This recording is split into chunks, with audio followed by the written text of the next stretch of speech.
Okay, I just pressed the button. Good evening, everybody. It's 9:30 on the East Coast, 6:30 on the West Coast, and it's time for your weekly Calamity Jane live stream. James, how are you doing in this evening? I am doing well. How are you on your side? I am doing well. A little frustrated, a little angry, but we'll get Uh-oh. into that in a little bit. It's nothing major, total first world problems, but nonetheless, Yeah, it is a yeah. frustration. Eric and I were talking a little bit before the stream, so I know what we're leading into a little Oh, bit. It'll be kind well, of fun to let's hear start your off. riff a little bit. Let's start off on the right foot, though. What are we looking at tonight? Let's look All at right, that. let's Yeah. get rolling on this. So, if you last remember, okay, I'll go share screen. Hang on here, and I'm at this point. It's not even a running gag anymore. I know you already. Yeah, it's Yeah. over. See. Yeah. So, See. I got it. I got it. okay, let's recap. I Yeah. was working on Tinsel. Here's the old file of Tinsel, and we kind of blocked her out a little bit. So Mhm. for today, what I'm going to do is I'm going to focus on her head Mhm. for today's stream. But I'm actually going to make a new file and go from there. Mhm. So I will get out of this. It's already saved, so I don't have to worry about it. All right. So we are now going to start with a generic cube, and from this cube, I will attempt to make Tinsel tonight her head a little bit and start kind of sculpting on it using From Blender's. from a simple cube, magic erupts. I That don't know about that was magic. that No, I'm was sure I'm going that to was. fall on my face quite a bit tonight. But A... we'll see. I will get started with it tonight, though, and then go into it. What I'm going to do is I'm going to do the same thing as kind of like last week, but now even more kind of whittled down to just the head by just doing blocky shapes first. But I'm Mhm. going to use Blender sculpting mode, and I'm going to kind of fine tune some stuff while we kind of chat away and stuff like that. Okay. Great. So, at Great. anytime we want to talk about Tinsel, I will, we can get off that and talk about Tinsel for a little bit, or switch back and forth, Sure. whatever. So, Sure. Well, I just it's so there's we've talked about this before. Like one of my favorite games is Monster Hunter, and I mm-hmm, also collect these line of collectible toys that Nintendo produces called Amiibo. mm-hmm, And so Capcom, the developer and publisher of the newest Monster Hunter game, did a series of these Amiibo. And in usual fashion, because I don't know why, they only make a very limited number of them. So you yeah, have to buy them like right away, like pre-order them, because the world we live in, scalpers have all of these AI bots that pre-order everything, and so you've got like a window of 5 minutes to get it, and if you don't, then you know you're just you're SOL basically. mm-hmm, mm-hmm, And so I managed to get the pre-orders back last October. That's how long ago I pre-ordered them, and the game came out last Friday. yeah, But in that space of time, I had to move. So I called okay, GameStop and mm-hmm. changed the address, and I thought everything was fine, but it was not. See, GameStop changed the shipping address, but they didn't change the billing address. So they faulted you Yeah, for because that's a classic gotcha with the credit card scenario, right? Because right, oh, this thing doesn't match here, therefore you're next. Is that what right. happened? Pretty much. That's what happened at 4 this morning while I was soundly asleep. GameStop spammed my inbox with 30 emails in the span of 15 minutes saying that they could not process my order. And by the time I woke up at 7, they had already canceled the order. And Oh I'm my like, gosh. ah. So I called customer service at 9 when it opened, 2 hours later. And they explained the situation. They're like, yep, sorry, there's nothing we can do. We can't pre-order these anymore. Our system says it's sold out. We're going to pass this on to the back orders department, whatever that means, and Mm-hmm.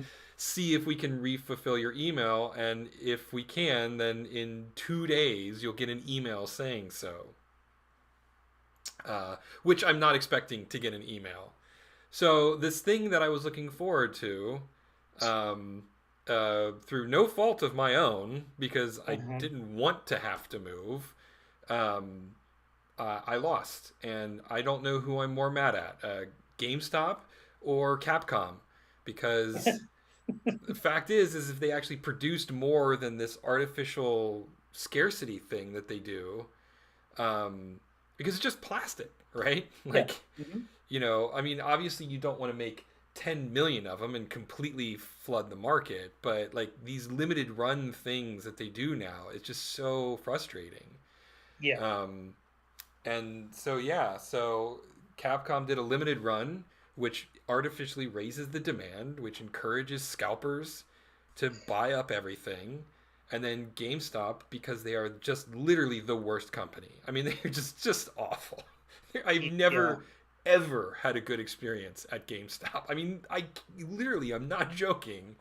It is the worst. Whenever I have to deal with GameStop, Oh, I have to like steel myself and prepare because I know it's going to be awful.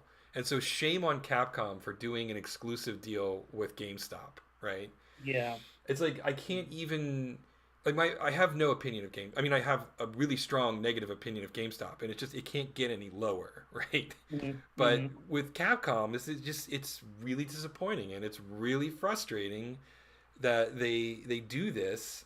Um, and yeah, and I mean, it's I can only be so angry because at the end of the day, it's plastic that I'm going to put on my shelf, right? But it was a piece Yeah. of plastic that I liked, that I would have liked to have.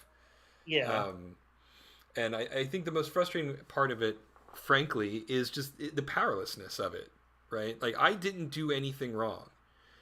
Yeah. Um, and it's Capcom's financial decision to produce as few units as they decided to produce, and it's GameStop's just absolute hatred for consumers um, that caused it to do what it does.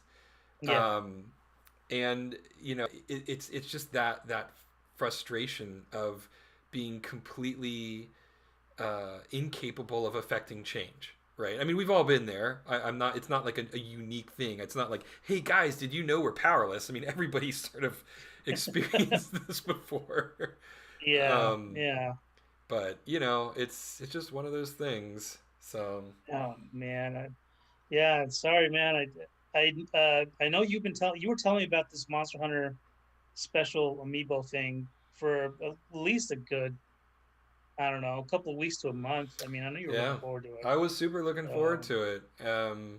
And yeah, I actually wrote Capcom a letter. I never do this. yeah. Um, um, I uh, I got on their customer support page, and it's usually for like if there's something wrong with your game, like it doesn't work or something, you can file a ticket with their software tracking um, tool, Jira, Uh, which if you ever worked in a corporate office who does like agile type style workflow or Kanban or something like that, you'll be familiar with this. It's a task hmm. tracking software. And I filed a ticket for the game Monster Hunter Rise because that's the game. And Hmm. I titled the ticket "Stop Doing Exclusive Deals with GameStop." Yeah. And then I wrote a 2,000 word letter telling my tale of woe Hmm. and ending it by saying, look, I know nothing's going to happen. This is just an impotent venting of a situation that, made my day a little worse. Yeah. Um, Yeah. For but, sure. at the same time, the reputation of Capcom in my eyes has gone down because of this, right? Yeah. And with Capcom, it's not like, I mean, I think they're just, it's sort of like this monopoly thing. GameStop, of course you got to do something with GameStop. It's sort of like a given, right? I mean, it feels Right. like you kind of have to. It's a brick and mortar store. It's one of the. It's like them and Best Buy. That's pretty much your ticket for getting something exclusive these days, right? If Right. if at all. I don't even know if Best Buy even has exclusive anymore. They Target might something have Yeah, something I or mean, other. very, very, very rarely anymore. Like, I feel like people are starting to realize. I mean, not even Nintendo does exclusives for their stuff anymore. Not unless it's like silly tchotchkes. Uh, They stopped doing that. I think they learned their lesson with Amiibo. Actually, they went crazy with exclusives. Like Target got these amiibos and GameStop got these amiibos, and yeah. it Hmm. was it was a nightmare to track. And I ended up actually importing a lot of my figures because I was able to import them from Amazon at retail Hmm. cost, Hmm. right? And they don't do, as far as I'm aware, they don't do exclusives like that in Japan. Um, And so it was really easy to get a lot of the amiibo that I wanted just by importing them from Japan at the same retail price. So it didn't even cost me the extra money. So rather than even just going, it was so inconvenient to do American retailers that it was actually more convenient to import them from a foreign country. Wow. I mean, yeah, that tells you everything right there. It's just Yeah, and it's the system's kind of broken as far as doing brick and mortar yeah, style stuff. and Um, I think Nintendo learned their lesson because they haven't done a major exclusive like that in a very long time. mhm. But Capcom, alas, has not. Um, and so yeah, they got a. And I try to be nice. I try not to be. I tried not to fill it with histrionics. There was a little Yeah. hyperbole because it was an angry letter, but I did. I just tried to be as rational and as just like you guys screwed up. You've disappointed me. Your Hmm. reputation has been hurt in my eyes. I know that Yeah. there's nothing I can do about this. And then that was about it. But So there's no you have no recourse now, right? You can't. You're not gonna. Your chances of getting it online are slim to none. Not they're not gonna. they're not making any You're more. They do these toys. They do yeah one run, yeah. and you get them during the pre-order window, or you don't get them at all because they don't. They'll never. You'll never see them on store shelves, right? Okay. Um, they make so few of them that it artificially raises the demand through the roof, and so every single unit is basically spoken for through online pre-orders, Man. and So yeah, yeah, your hopes are pretty much dashed yeah, with they're pretty this. much gone. Like short of at this point paying the scalper tax, there's no way I can get them. And since I refuse to do that, um, I just refuse to play pay premium for something like this. It's just not. I just can't bring myself to do it. It just that's fine. Yeah, Like, it's the principle of it because you had it in your hand virtually mm-hmm. because you signed up for it and you did everything right except for they the goof Yeah, part of it. yeah. So So, sorry, man. I wish there it's was something else I could really say, but that's all you can say is sorry. yeah, Just exactly. annoying. Just one of those things. But So not to rub salt in the wound, but what would you have gotten with the amiibos? What were they? They were the They were the legendary type yeah, deals, and then it was the two companions and then the flagship monster for the game. And really at the end of the day, what I would have gotten out of it is it looks cool on my shelf. yeah. The way they interact with the game is really trivial. It unlocks some like cosmetic armor set Hmm. that you can only unlock if you have those toys. It's like it doesn't even affect the game, right? It's purely cosmetic. So I didn't even care about its interaction with the game like, at all. It was Uh-huh. literally only so I could put it on my shelf and enjoy the cool design of it. Um, Yeah. so again, like it's disappointing and it's upsetting, but in the grand scheme of things, whatever. If that's the worst thing that happens to me this year, sign me up. Yeah. I will take it. Yeah. Yeah. I mean, it doesn't change the Hopefully. fact that it's just just the way that business is done sometimes is really disappointing. But Yeah. Hmm. you know, life is full of disappointments. It's full of good things too, uh, but there's a lot of disappointments. Yeah. But in Yeah. any case, so that's that. Yeah. So the game is great though. Really excellent game. So you've been Um, playing multiplayer mainly, or have you been doing solo?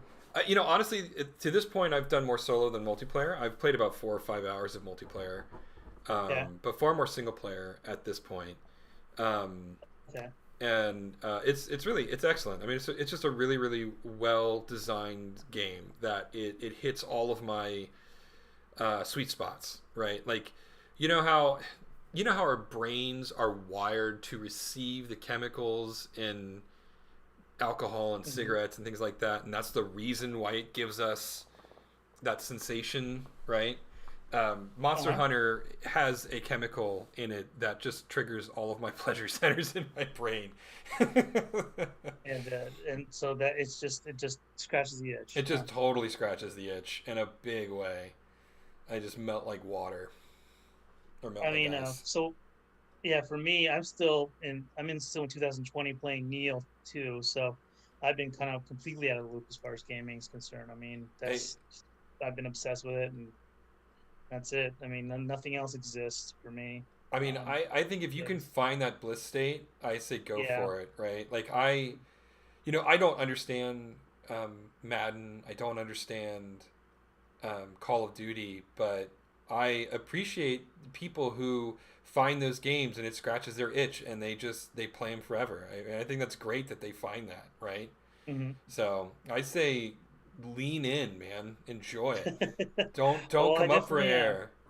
I definitely am on that, but yeah, but I feel like there's always that the FOMO thing. If you're missing out, you're not gonna catch Yeah, the latest and greatest. So obviously, hearing how much you like Monster Hunter, um, that's cool. I mean, what's funny is I still have Monster Hunter World Iceborne on my yeah. PlayStation 4. I still have that to play. So I have such a backlog of games. I mean, I don't know when I'm gonna get around to. I just Welcome don't. to 2000 and late. Good Yeah, lord. I know. I'm way behind the times. Well, if you ever decide to dive into Monster Hunter World, just give me a holler. I will happily dive back in with you. Yeah, that was the thing is when I get a chance to actually uh, get back into the swing of things with other games besides Neo, I think that might be the next one on my list. But yeah, it's gonna be a while at That's this no rate. that's no worry, no worries. I'm like 300 last check 374 hours into Neo 2 right now. That's respectable. That's definitely respectable. So and I still have another new game difficulty to play Nice. on it. So and I think I'm gonna be doing it. I just enjoy it too much. Yeah, So with Monster, yo, go ahead. okay. With Monster Hunter, is there New Game Plus in there, or is it just pretty much you hunt all the monsters and you're done? Well, there is no new game plus. There is a progression of increasingly more difficult hunts until you've unlocked all of them, and then really it's just about I mean the higher difficulty hunts are extremely hard, right? Mm-hmm. And that's the Mm-hmm. whole point. And you really have to think about building armor and weapons specifically for those higher difficulty hunts. Um, and so the basic game loop is hunt something to get parts from it to craft better armor, to hunt stronger monsters to get their parts to craft better stuff, right? And so it's just Yeah. this constant loop. But the cycles at each difficulty go up, right? So like at the easiest difficulty level, you hunt a monster once, you get the parts to get better weapons, and now you can go up to the next highest difficulty level, right? Uh-huh. But the next highest difficulty level, you might not get all the parts in the first try, so you have to hunt the monster twice, right? Mm-hmm. And so at each difficulty level, you have to spend more time um, grinding for gear and parts before you are strong enough to take on the next highest difficulty, right? Mm-hmm. And usually I'm really against grinds, but because that literally is the whole game, right? Um, Mm-hmm. it's not padding, right? Grinding in most RPGs is padding. They're just trying to make the game feel longer. Mm-hmm. But in Monster Hunter, that is the game. Like, in the pleasure is supposed to come from the going on these hunts, these expeditions, right? So if you don't enjoy that process, you don't like Monster Hunter. So, Okay. yeah. Um, and so there is no new game plus, but each difficulty level, the grind for loot to get better armor, you have to cycle in that several more times before you can move up to the next difficulty. Okay. Um, but there's so many monsters and there's so many varieties of quests. I mean, like Monster Hunter 4, I think I topped out at something like 500 hours. Generations was close to 300. Monster Hunter 3 was close to 300. Mm-hmm. Um, Monster Hunter World, I didn't play as much as the other ones for a lot of different reasons. Mm-hmm. Um, but which is why, like, if you ever get into it, I'm happy to dive in with you. Because it's an excuse to get into it. Yeah, Period. exactly, exactly. I never even actually unlocked the Iceborne content because you had to complete the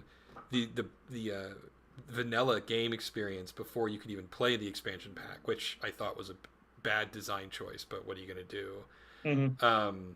And there was a monster that I couldn't beat, and I needed to get parts, and I just was not getting the parts that I needed, and then I got distracted by another game. So, yeah, and Uh, that was after a couple hundred hours. So, the story of gamers' lives is always another game. yeah, it's That's the always another thing. game. So I want to talk about what you've done here because you are, at least to a layman, molding virtual clay right now. Yeah, pretty much. It's not perfect, but it's a sketch. I consider this a sketch still. I'm not happy with it, Mm-hmm. but there are some areas that I'm happy with it. But the teeth need to be reworked, so I'm going to go back in and probably blur those back out again. Mm-hmm. Um, her bike handles and or well, we talked about this before. Are they going to be bike handles or not? They're a little too short. I got to redo Mm-hmm. those maybe. But yeah, this is pretty much virtual clay. I'm playing around with it, and this is a section in Blender that lets you sculpt polygons. I'll show you here when we go into wireframe. It's a pretty dense model right here, and Yeah, I I can see yeah that. You can't. All you can see is black from all the yeah, edges. but here let's get in Yeah. more. And this is way too dense. I'm gonna actually have to simplify this later, but I went dense for now because I wanted to try to get some details in, and then I can undensify if that's even a word. It's model two. Let me try this and let me see if I crash my machine. But we'll try this. Right here on voxel size on the right side, this is how Mm-hmm. many. The smaller number, the more dense the Mm-hmm. uh, topology is. But if I Mm-hmm. go up, let me try to simplify it now and then go remesh. Let's see what happens here. There we go. Now I lost everything, as you can see. But it's okay. I'm still experimenting. I'm not. Nothing's precious right now. Mm-hmm. If I go undo, I can probably just get it back. Yeah, but nothing's precious right now. I'm trying to just get the spirit of uh, of what I want to do with her. Compared to her sketch here. Mm-hmm.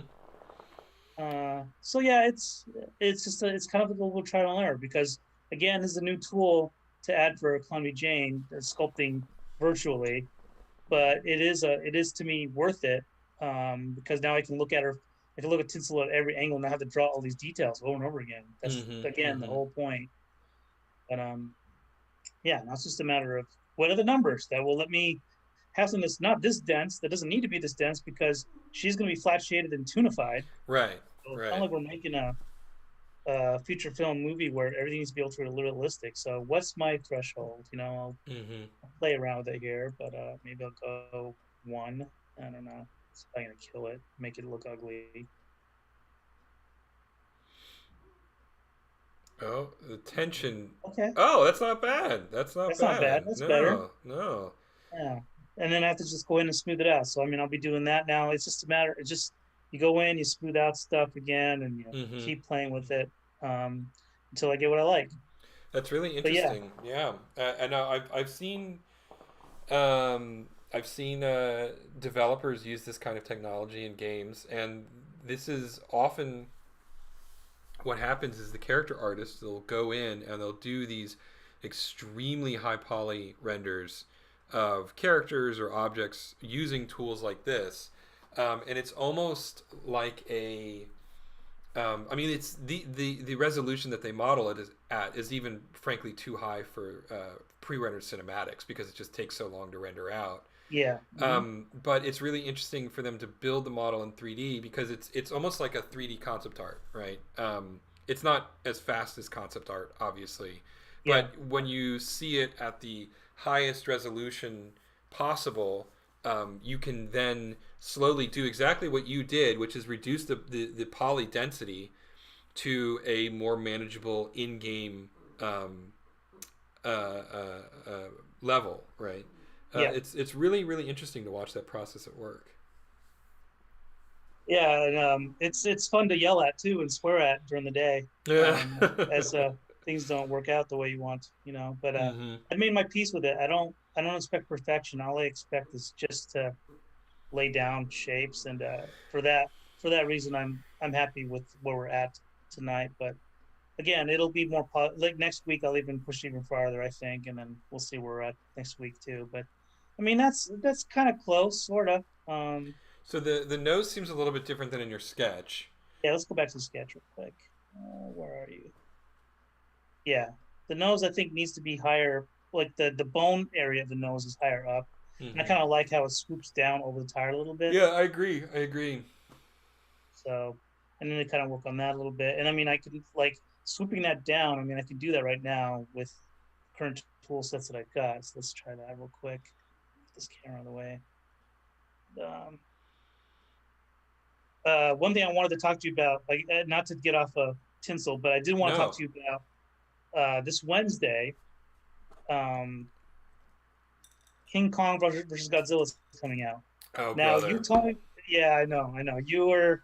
You weren't so thrilled about it, but I'm gonna come into we're gonna do a debate night a little bit. I'm gonna come to the defense of Godzilla versus King Kong. Okay. All right. I'm ready. So Warner Brothers, who's producing this film, again, we work there, whatever, blah blah blah. This is not.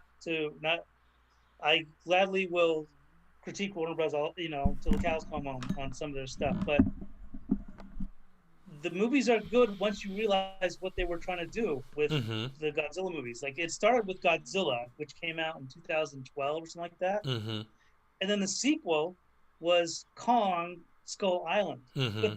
But there was no clear marketing to help explain that you need to watch Godzilla to understand that they're making up a story that continues into Kong Skull Island, and then it goes into Godzilla King of Monsters, and then it's another chapter which is Godzilla vs King Kong. They all have the same through line, which Hmm. I didn't realize until I went back to watch Kong Skull Island. They're using the same storyline. So when you watch so Eric, if I recall, like you were annoyed because the trailer was talking about a story, but the story is just a carryover from essentially Kong Skull Island. So the two Interesting. back. And what's annoying is Warner Brothers completely dropped the ball and didn't say I anything. yeah. Until you said something, I had no I am idea. so it's fun as a geek to kind of go, oh my gosh, what? Because look at the trailer, for example. There's a red hand, right? That's like, Yeah. oh, story beat time. Well, they set that whole thing up in Skull Island. Oh, interesting. It is so annoying that they didn't say anything. Hmm. So I recommend, Eric, that you go back and if you have HBO Go Max, whatever, it's on there. You can watch Yeah. Kong Skull Island. Watch that first. All right. Then go in to watch, and then you watch Godzilla vs. King Kong, and you'll be caught up. And then if you really want to get nerdy, you go into Godzilla, the first one. They set up everything in that one. And Mm-hmm. like at the time, I thought they were just making up a story to kind of go, blah, blah, blah, this is how Godzilla is. No, they set up a story that they carried through. And what they called the MonsterVerse is what they called it, Mm-hmm. and there's rumors about Pacific Rim coming into this MonsterVerse. Like they're trying to do stuff, but there's nobody's bragging about it. They have a Interesting. freaking giant studio that didn't like they were they trying to. Well, I And mean, this you is and I both, you know. well, this is the same company that completely botched the DC superhero rollout, right? I know, I know. So, So here we are I again. mean, it's I don't know where the blame lies, but I don't they know have either. just really struggled, It's awful. Like what a missed opportunity because I think people Yeah. would be even more geeking out about it if they knew that, and they would be watching Kong Skull Island with more intensity Yeah, because yeah. oh, this is going to add to the movie's coming out. No, they just think it's. I would think, myself included, I thought it was just a standalone movie. Yeah, that's where that's I was like, "Oh man, they're still doing these. Wow, they really are No, just they're just no. gonna they're gonna keep doing it. What is it? The beatings are gonna continue until morale improves." Yeah, my gosh. Yeah, yeah, that's a great quote. I don't know where that came from, but I, I've heard it before. yeah, it's like I've seen it a million places. Yeah. But yeah, yeah, absolutely. Well, okay, well that's good to know. My geek curiosity has been piqued for sure. Okay. Yeah. I mean, I watched the original one, the 2012 Godzilla Hmm. in 2012 Yeah. and haven't seen it since, and so I have almost no memory of it, so I'll have to rewatch it again. Hmm. And I admit I did not see Skull Island, and I did not watch the sequel, the Godzilla sequel either, because I just had no interest. Well, if you do get So around to watching them, we can talk about it next week. But yeah, in my opinion, Kong's and I don't like King Kong. I'm biased towards Godzilla. But Kong Skull Island, out of all of them, if you were to put them into a suite and realize that they're all the same story, Kong Skull Island is the strongest one hmm, and interesting. has the best cast too, Yeah, it has arguably. what it is. Brie Larson and Amazing Sam cast. Jackson and Yeah, Brie Larson's in it. Samuel Jackson. who else? Oh, Tom Middleton or Hiddleston, Yes, right? Hiddleston, right? And then is that it? I think there's more people, and I'm Uh, just the guy, what's his name? The guy that's Roseanne's husband in the Roseanne Tom show. Arnold. Tom Arnold's in Yeah. it. That's right. No, No, no, no, not Tom Tom Arnold. Arnold. John Goodman. Yes, John Goodman. Not Yeah. her actual Not ex-husband. her. Yeah. Her, yeah. Anyway, so for the tens of people out there that are debating Kong versus King Godzilla, it might be worth it if you watch the other ones, and then All you may right. want to actually be excited to see the next one. All So right. Good to anyway, know. Good to know. public service announcement. So Received and appreciated. all Well, right, I think that's a pretty strong end. And Tinsel's head is coming to fruition a little bit. It's exciting to see that becoming a reality. So yeah. maybe we'll see where that develops in the very near future. In the meantime, everybody, thanks for tuning in and stay safe out there. And we'll talk to you soon. Good night. Good night, everybody.